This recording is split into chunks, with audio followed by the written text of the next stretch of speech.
네, 강프로입니다. 자, 두산 에너빌리티 보겠습니다. 자, 오늘 일요일인데 일단 금요일 날 시세 확인을 해야겠죠. 4.5% 상승해서 끝났고 시장 같은 경우에는 뭐 그렇게 큰 움직임을 보인 것은 아닙니다. 자, 근데 금요일 날, 토요일 날 새벽에 마감된 미증시죠. 폭등 구간이 나왔습니다. 자, 내용 한번 보시면 미증시하고 한국 시장하고 연관이 되어 있는 그 업종군에서 그 산업별로 연관이 되어 있는 종목군들을 해야 꾸준하게 수익 구간을 만들 수 있습니다. 그리고 제가 누차 말씀드렸지만 미국 시장이 여기 12월 16일 날을 기점으로 해서 조정을 조금 받았습니다. 그리고 기술적으로도 62평을 이탈하는 그런 움직임이 나왔는데 이 하락하는 과정에서 제가 분명하게 말씀드렸었던 부분은요. 미국 시장 같은 경우에 하락하는 게 금리에 대한 예상치가 변경되면서 주가가 조정을 받은 겁니다. 근데 금리에 대한 예상치가 변경됐다? 그럼 뭐겠습니까? 고용이 너무 좋았어요. 고용이 너무 좋으니까 인플레이션이 올 수 있고 인플레이션이 올 수 있기 때문에 금리에 대한 인하 기간을 약간 좀 변경한다는 발표를 12월 한 중순 이후에 했습니다. 연준에서 직접 했고요. 그리고 나서 물가지표가 지난주에 발표를 한 겁니다. 근데 물가지표가 발표를 했을 때 제가 뭐라 그랬습니까? 걱정할 필요 없다 그랬죠. 발표하기 전부터 계속해서 말씀드렸습니다. 근데 실제 물가지표가 나오니까 예상치를 하회한 물가지표가 나온 겁니다. 생산자 물가지수 그리고 소비자 물가지수 모두 다 소매 판매까지 긍정적으로 나왔어요. 근데 금요일 날 같은 경우에 뭐가 나왔습니까? 건축 착공 건수가 나왔는데 예상치를 상회해서 나온 거죠. 자, 무슨 얘기가 되느냐?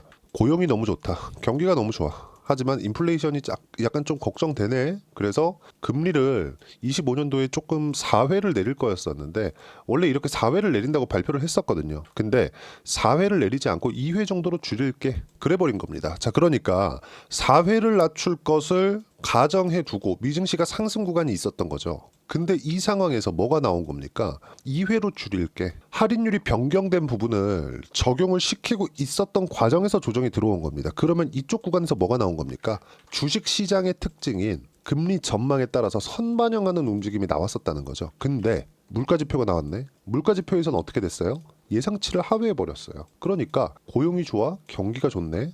그런데 물가도 잡히네. 이거 두 개 합치면 뭐예요? 제가 분명히 말씀드렸죠. 골디락스라고 보시면 된다고. 근데 이 상황에서 뭐가 나왔어요? 건축 착공 건수가 나왔는데 예상치를 상회했네. 야, 경기 확인까지 됐다. 야, 이 끝이다 이제. 그러면서 미국 같은 경우에 나스닥이 1.5% 상승을 했고 그리고 제가 산업군에서 연관돼 있는 종목군들을 무조건 해야 된다 그랬죠. 미국에서 뉴스케일 파워의 주가가 8% 정도 상승해서 끝났습니다. 일단 두산 에너빌리티 보유하신 분들은 월요일 날이죠. 이제 상승하는 구간이 나올 겁니다. 이쪽 구간에서 타점 잡아야 돼요. 근데 여기 밑에부터 올라오는 이 상황 있죠. 여기서 매물 소화 과정이 필요합니다. 단기간에 반등한 폭이 조금 나왔습니다. 이 상황에서 제가 뭘 기다려야 된다 그랬죠? 22평과 62평 간의 정배열 구간으로 바뀔 때까지 기다려야 된다 그랬죠. 이런 과정에서 주가가 조금씩 더 올라갈 수 있어요. 근데 주식시장에서 저가를 잡는 게 중요한 게 아니라 그랬죠. 내가 어느 타점에 잡아서 어떻게 매매를 하고 그 가격대를 꾸준하게 이끌어갈 수 있는가 이게 중요한 거지. 그렇죠? 내가 언제 뭐 저가를 이번엔 저가 잡았네. 뭐 다음엔 뭐 고가 뭐 잡고 뭐 이런 식의 매매는 안 된다는 거예요. 그리고 제가 실제 두산에너빌리티 그냥 네이버에서 검색을 해보잖아요. 그러면 기사 나오는 내용들이 뭐가 나옵니까?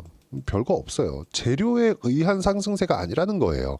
무슨 얘기냐면 미국과 연관되어 있는 산업군이 아니면 한국 시장에서 주도주가 될 수 없다. 예를 들어서 그래요. 연관되어 있는 산업군, 즉 반도체 쪽에서도 보면 하이닉스 분명히 살아나고 있죠. 그렇죠? 한국 시장 같은 경우에는 아직까지 코스피가 2,500포인트를 조금 넘긴 시점입니다. 근데 하이닉스 어때요? 이미 조금씩 회복 구간에 있고 20일 이평선과 60일 이평선이 정배열 구간으로 들어섰습니다. 근데 삼성전자 한번 보자고요. 내용 보시면 어떻습니까? 여기 보시면 1% 정도 하락해서 끝났습니다. 금요일 날에는. 자, 근데 여기서 회복하기란 어려워 보이죠. 회복하는 구간이 언제 나올 수 있어요? 성장할 수 있는 근거가 나와야 돼요. 그러려면 뭘 해야 돼요?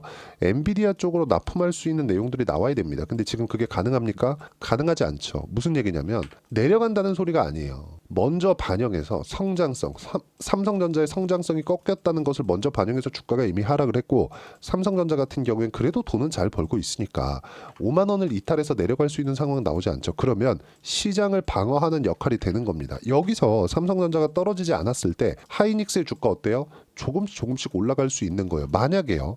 삼성전자가 여기서 더 떨어진다고 쳐봅시다. 4만 원대, 3만 원대까지 들어간다고 쳐볼게요. 그럼 어떻게 될까요? 하이닉스는 삼성전자 무시하고 올라갈 수 있어요. 삼성전자 떨어진다, 코스피 떨어진다. 코스피 떨어진다, 프로그램 매도 나온다.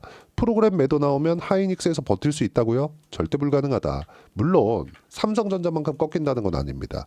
앞으로 성장성을 비교해서 봤을 때 하이닉스의 성장성이 삼성전자보다 더 높죠. 그렇죠? 근데 돈을 봤을 때는 일단은 삼성전자가 돈을 더 잘 벌어요. 이 내용을 가지고 두산에너빌리티에 딱 적용을 시켜보자고요. 어떤 이 주식이든 간에 어떤 종목이든 간에 선반영하기 때문에 이 선반영은 지금 실적이 좋고 지금 얼마나 돈을 벌고 있고 이런 구간에서 주가가 올라가는 게 아니라 앞으로 이것 때문에 돈을 더 잘 벌 수 있어. 이걸 우리가 봐야 된다는 거고 그런 상황들을 미국의 산업군하고 연관되어 있는 그 종목군을 봤을 때 우리가 꾸준하게 주도주를 찾아갈 수 있다는 겁니다. 근데 여기서 우리가 실적을 보기 시작한다? 어려워진다. 왜? 실적이 좋아지면 이제는 차익 매물이 나오기 때문입니다.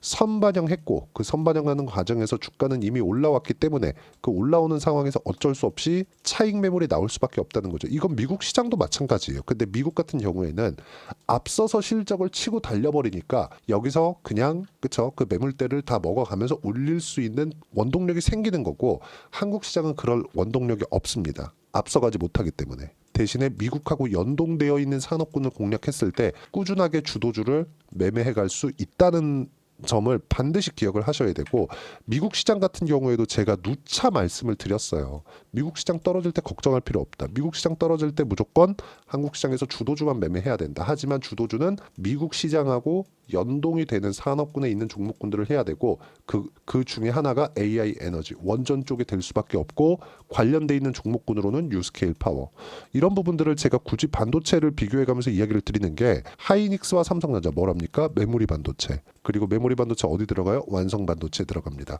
최근에 완성 반도체 어디 들어가요? GPU에 들어가죠. 그렇죠? GPU는 어디서 찍어요? TSMC에서 찍습니다. 자 그러면 엔비디아는 뭘 해요? 설계만 합니다. TSMC 뭘 해요? 생산을 합니다. 이 생산에 필요한 무언가가 아니라 이 생산할 때 완제품에 들어가는 메모리 반도체 어디서 해요? 삼성전자 하이닉스에서 합니다. 그럼 이것만 보더라도 설계 따로, 생산 따로, 그렇죠? 이렇게 되어 있다는 걸 알 수 있겠죠. 원전 같은 경우에도 마찬가지예요. SMR, 테라파워 이쪽에선 설계만 합니다. 설계하고 나서 어디서 만들어요? 두산에너빌리티. 이런 부분을 어디서 지금 증명하고 있죠? 체코에서 하고 있습니다. 자, 그럼 체코 관련된 내용이 두산에너빌리티 주가에 엄청난 영향을 주나요? 주지 않았죠. 그런 거 어디서 볼 수 있어요? 여기서 보는 겁니다. 작년 7월 달에. 실제 체코 관련된 수주가 나왔음에도 불구하고 주가가 고가에서 매물을 맞고 내려간 이유 그렇죠. 여기서 분할화병 관련된 이슈가 있기도 했었지만 만약에 분할화병 관련된 이슈가 있다고 하더라도 체코 관련된 수주로 인해서 앞으로 수주량이 계속해서 늘어날 수 있는 전망이 잡혀 있었다면 주가가 이렇게 빠지진 않았을 겁니다. 근데 시장에서 중요하게 보는 건 미국과의 연관성이라는 거죠. 그러면 미국과의 연관성을 보기 위해서 어디서 살아나야 됩니까? 나스닥이 살아나야 돼요. 나스닥이 살아나면 뭐가 살아나요? 반도체, AI 이쪽이 살아나는 거고 AI에 대한 에너지 쪽은 계속해서 그쵸 우리가 집중해서 봐야 될 필요성이 있다는 점 그리고 여기서 뉴스케일 파워의 주가를 보면 우리가 명확하게 알 수 있는 게 있어요.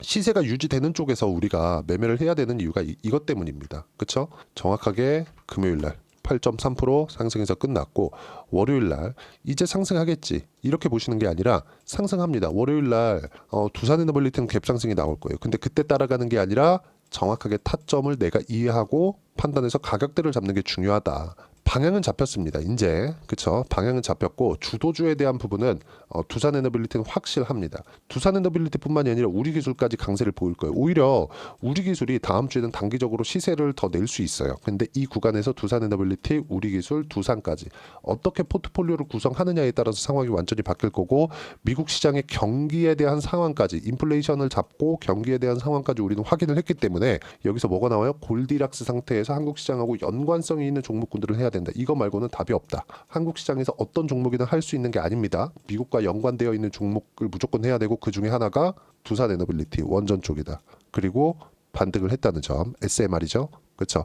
이런 내용들을 어떻게 판단하고 가격대를 잡고 타점을 잡아야 되는지 여기 소통방에서 제가 하나하나 이야기를 드리고 있습니다.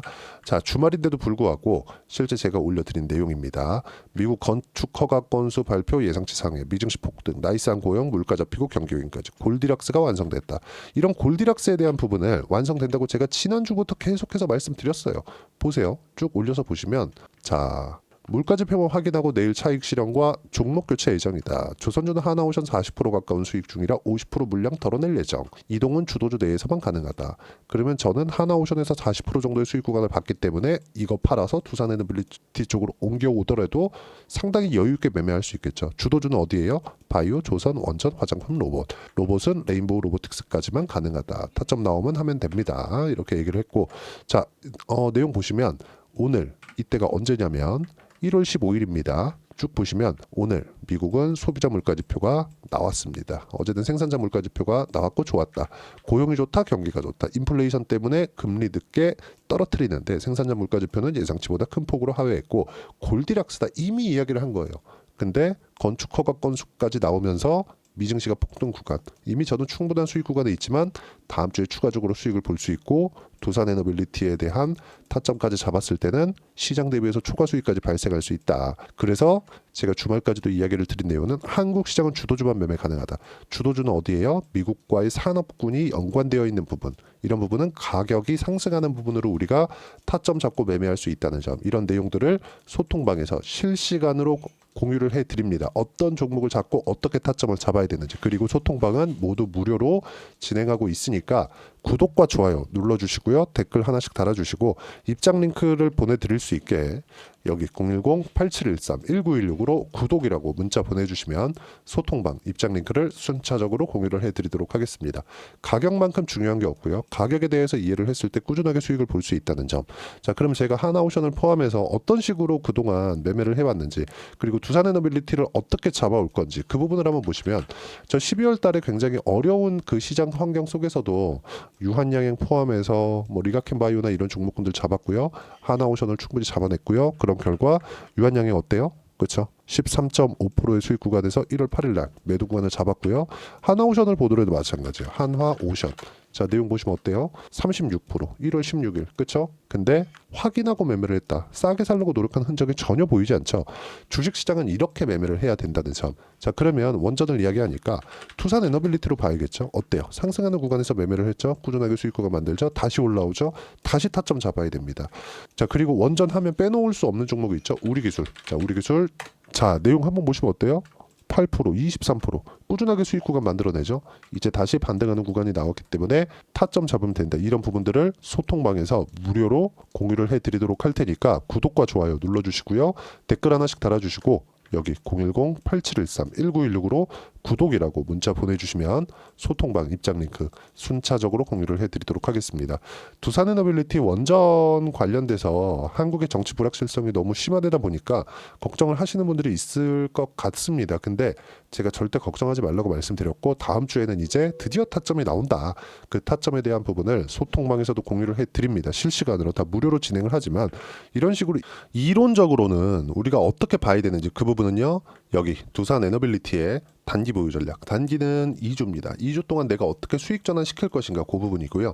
그러기 위해서는 가격에 대한 이해가 필요합니다. 그리고 가격에 대한 이해가 되어 있어야 주도주 그리고 신고가에 대한 부분을 내가 파악할 수 있다는 점, 그리고 이 내용도 모두 무료로 공유를 해드리고 있으니까 구독과 좋아요 눌러주시고요. 010-8713-1916으로 두산에너빌리티라고 문자 보내주시면 단기 가격 전략 함께 공유해드리도록 하겠습니다. 자, 24년도에 너무 어려운 시장이 지나왔는데 그때도 주도주는 강했다는 점, 그리고 25년도 1월 달에 제가 분명히 종목 장세 열린다고 했고 진행이 되고 있습니다. 그리고 미증시 골디락스가 진행되고 있는데 이때 주식을 안 한다? 말도 안 되죠. 이 구간에서 어떤 종목을 해야 내가 수익 구간으로 만들어낼 수 있는지 딱 한 종목만 준비를 했으니까 영상 끝까지 시청하시고요. 모든 분들이 성공 투자하셨으면 참 좋겠습니다.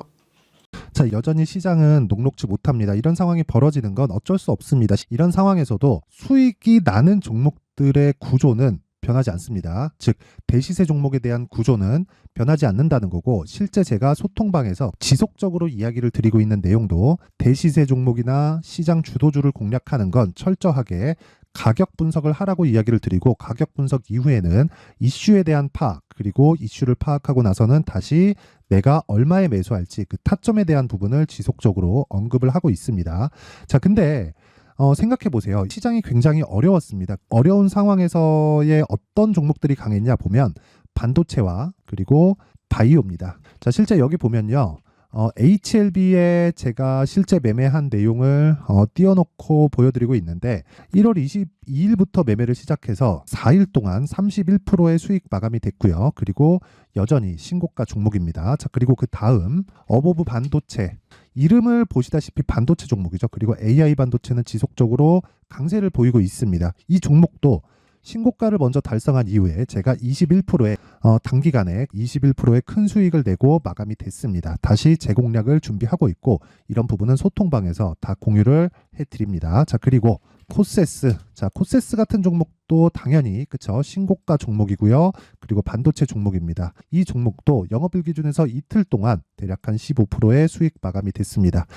내용을 한번 보시면 어떻습니까? HLB를 포함해서 뭐 30%, 20%, 뭐 15% 이런 식의 수익이 지속적으로 발생하고 있는데 이 세 종목 모두 다 신고가 종목이고 1월 달에 시장이 약세를 보이고 있는 구간에서도 강했었던 그런 종목입니다. 특징점이 하나 있는데 그 이슈에 앞서서 가격이 먼저 반영했다는 거죠. 그렇게 제가 가격을 먼저 보고 이슈에 대해서 파악하는 이유는 결과적으로는 큰 시세를 먹기 위한 사전 준비 작업입니다. 실제로 큰 시세를 먹기 위해서 사전 준비 작업을 했을 때 여기 레인보우 로보틱스 127% 그리고 ISC 98% 그리고 한미반도체 97%의 큰 수익을 내는 상황을 만들 수 있습니다. 어떤 식으로 소통방에서 진행됐는지 그쵸 그 상황을 제가 이야기를 드린 건데 이런 상황도요 당연히 신고가를 공략했을 때 가능한 겁니다. 자, 그러면 이번에도 마찬가지입니다. 그쵸 정부 주도의 코리아 디스카운트 해소 방안이 2월 달에 발표를 하고요. 그리고 2월 달에 발표된 내용을 토대로 주가가 움직이는 게 아니라 이미 움직인 내용이 있죠. 실제 이 내용은